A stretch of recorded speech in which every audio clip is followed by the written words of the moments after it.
Agarda siz nimagadir erishmasangiz, men sizni tanlamayman. Nima qilaman aldab? Sizni yaxshi ko'raman, yoningizda bo'laman deb. Sizni yoningizda bo'lishi mumkin, qachonki sizdagi vajohatni, erkaklarga xos ovchilik xislatini ko'rsam. Otamni ko'ndirish hech nima emas, lekin sizdan yaxshiroq variant bo'lsa, majburlashib deb erga tegib ketaveraman. O'zimni oqlab albatta. Hissiyotlar bir kun kelib tugaydi. Sizni shunchaki hech kim qadrlamaydi. Bu azaldan shunday bo'lib kelgan va shunaqa davom etadi. Bilasanmi? Hozir sen meni eshitishing kerak. Chunki men intellektual tomonlama sendan ancha yaxshiroqman va buni ikkalamiz ham juda yaxshi bilamiz. Agar intellekting bo'lmasa-yu, puling bo'lsa seni eshitadigan, nima desang xo'p deydigan, ko'nglingga qaraydigan bo'lardim. Afsuski unday emas. Do'stim, jigarim deb nima qilaman? Bularning hammasi his-tuyg'ular. Vaziyat taranglashganda esa bularning hammasi chekida talqon etib turadi. Puling bormi? Ha, tushunarli. Demak-yu, sen yaxshi kadr bo'lishing mumkin. O'qish qizil diplom bitirgan bo'lishing ham mumkin.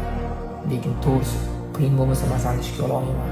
Men ham senga o'xshab qiynalib, kontrakt to'lab o'qishni bitirganman va pora berib ushbu lavozimga erishdim. Endi o'z pullarim qaytarib olishim kerak. Porani yomon ko'ramiz, lekin o'zimizga kelganda dengizdan tomchi qo'yib ishimizni hal qilamiz. Dunyo shunaqa, shafqatsiz. Shafqatlilarni yomon ko'radi. Tushunarsan. Bu hayot qonuni. Seni hech kim shunchaki yaxshi ko'rmaydi. Sen o'zing erkak kishisan. Sen bu urushda nima qilib bo'lsa ham g'alaba qozonishing kerak. Tushunarsan. Sen hech qachon ozod bo'la olmaysan. Ota-onang rozi qilsang farzandlaring rozi qilsang ayoling. Mohiyatan mana shunda. Haqiqiy erkak boshqalarni baxtli qila olganidagina haqiqiy baxtni his qiladi.